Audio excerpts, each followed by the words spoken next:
সকাল বা বিকালের নাস্তার জন্য ঝটপট করে এই রেসিপিটি বানিয়ে আপনাদের সাথে শেয়ার করলাম। আশা করছি আমার এই ইউনিক রেসিপিটি আপনাদের কাছে অনেক ভালো লাগবে। চলুন চলে যাই মূল রেসিপিতে। প্রথমে চুলায় একটি প্যান বসিয়ে এর মধ্যে পরিমাণ মতো পানি দিয়ে নিয়েছি।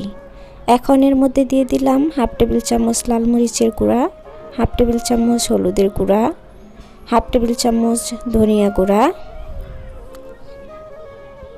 দিয়ে দিব হাফ টেবিল চামচ ভাজা জিরা গুঁড়া। এখন এর মধ্যে দিয়ে দিব হাফ টেবিল চামচ কালো জিরা, হাফ টেবিল চামচ শাহি জিরা, পরিমাণ মতো লবণ। কালো জিরা আর শাহি জিরা দিলে কিন্তু টেস্টটা ভালো হয়, আপনারা চাইলে এগুলো স্কিপ করতে পারেন। এখন এর মধ্যে দিয়ে দিলাম 2 টেবিল চামচ চিনি। আপনারা যদি মিষ্টিটা খেতে পছন্দ না করেন তাহলে কিন্তু চিনিটা স্কিপ করতে পারেন, আর চিনি দিলে কিন্তু খেতে অনেক ভালো লাগে। এখন আমি এর মধ্যে মেজারমেন্ট কাপের 1 কাপ ময়দা দিয়ে নেব। এখন কিছুক্ষণ নেড়ে চেড়ে ময়দাগুলো আমি সবগুলো উপকরণের সাথে ভালো করে মিশিয়ে নেব, আর এটা অবশ্যই একটু সময় নিয়ে মিশিয়ে নিতে হবে।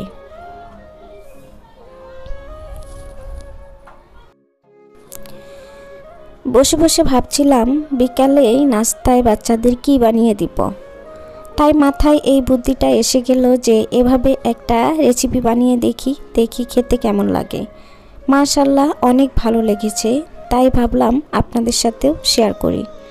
নামানোর কিছুক্ষণ আগে এর মধ্যে আগে থেকে কেটে রাখা ধনেপাতা দিয়ে দিলাম। আবারও কিছুক্ষণ নেড়ে চেড়ে মিশিয়ে নিয়ে এখন আমি ডোগুলো নামিয়ে নেব।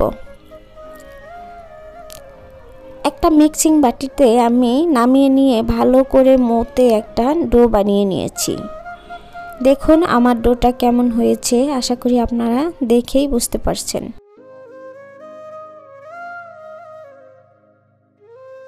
এখন আমি ডোটা দিয়ে বড় সাইজের একটা রুটি বেলে নিব। সাধারণত আমরা সবসময় রুটি কিন্তু পাতলা করে বানিয়ে থাকি, এই রুটিটা কিন্তু পাতলা হবে না, একটু ভারী হবে।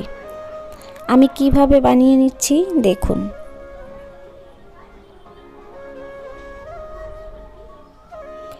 খুব সহজ আর ইউনিক এই রেসিপিটি, খেতে কিন্তু অনেক টেস্ট। অবশ্যই একদিন হলে বাসায় ট্রাই করবেন, আর কেমন হয়েছে আমাকে কমেন্ট করে জানাবেন।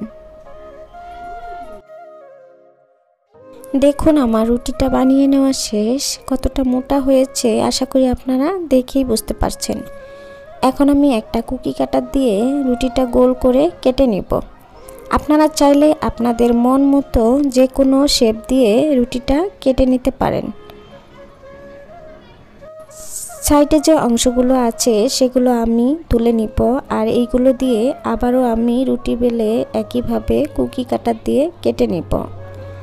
এই রেসিপিটি বানানো কিন্তু খুবই সহজ আর খেতে কিন্তু ইয়াম্মি। দেখুন আমি সবগুলো একটা প্লেটে তুলে নিচ্ছি। একইভাবে আমার সবগুলো বানিয়ে নেওয়া শেষ। দেখুন কেমন হয়েছে, আর আপনারা আশা করছি দেখেই বুঝতে পারছেন।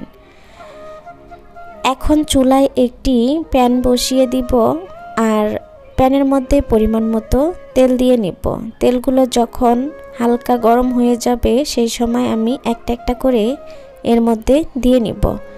আর হ্যাঁ, আমি যখন এগুলো ভাজতে গিয়েছিলাম তখন গ্যাসটা কম ছিল, সেই জন্য আমি আরও মুচমুচে করে ভাজতে পারিনি। আপনারা অবশ্যই গ্যাসটা আরেকটু বাড়িয়ে দিয়ে ভেজে নেবেন, তাহলে দেখবেন আরও সুন্দর হবে।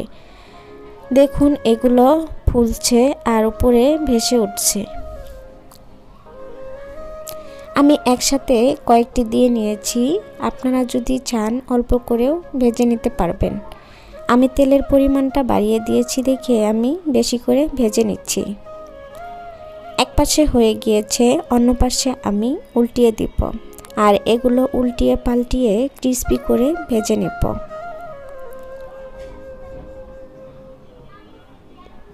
ভিডিওর এ পর্যন্ত এসেও যারা আমার ভিডিওতে একটি লাইক দেন নাই, প্লিজ ভিডিওতে একটি লাইক দিয়ে দিবেন। আর আপনাদের রেসিপিটি যদি ভালো লাগে তাহলে অবশ্যই আমাকে কমেন্টের মাধ্যমে জানাবেন।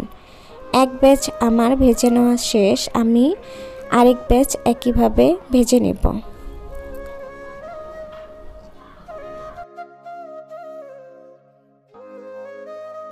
আপনারা চাইলে এটা বাচ্চাদের স্কুলের টিফিনে সকাল বা বিকালের নাস্তায় অনায়াসে কিন্তু রাখতে পারেন।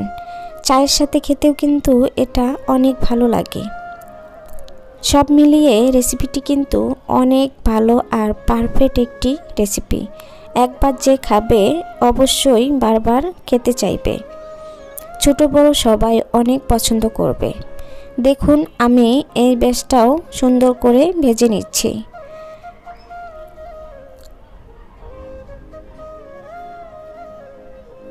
কতটা মুচমুচে হয়েছে আশা করি আপনারা দেখেই বুঝতে পারছেন। এগুলো আমি তেল ঝরিয়ে তুলে নিব। দেখুন আমি সবগুলো ভেজে নিয়েছি। আমি একবারে কিন্তু ভাজিনি, আপনাদের আরেকবারও বলেছি আমি সবগুলো 3 ব্যাচে ভেজে নিয়েছি। আপনারা যদি এই রেসিপিটি বানাতে চান তাহলে অবশ্যই পরিমাণে একটু বেশি করে বানিয়ে নেবেন। আর অল্প ময়দা দিয়েই কিন্তু এই রেসিপিগুলো বানালে অনেকগুলোই হয়ে যায়। দেখুন কতটা মুচমুচে আর কতটা পারফেক্ট হয়েছে আর কতটা ফুলকো হয়েছে, আপনারা কিন্তু দেখেই বুঝতে পারছেন। হ্যাঁ, এ পর্যন্ত এসেও যারা আমার চ্যানেলটি এখন পর্যন্ত সাবস্ক্রাইব করে দেন নাই, প্লিজ আমার চ্যানেলটি সাবস্ক্রাইব করে দিয়ে পাশে থাকা বেল আইকনটি অন করে রাখবেন। যে কোনো সময় সুযোগ বুঝে আমার ভিডিওগুলো দেখে নিতে পারবেন। ভিডিওটি আর বেশি বড় করছি না, আজ এ পর্যন্তই। সবাই ভালো থাকবেন। আল্লাহ হাফেজ।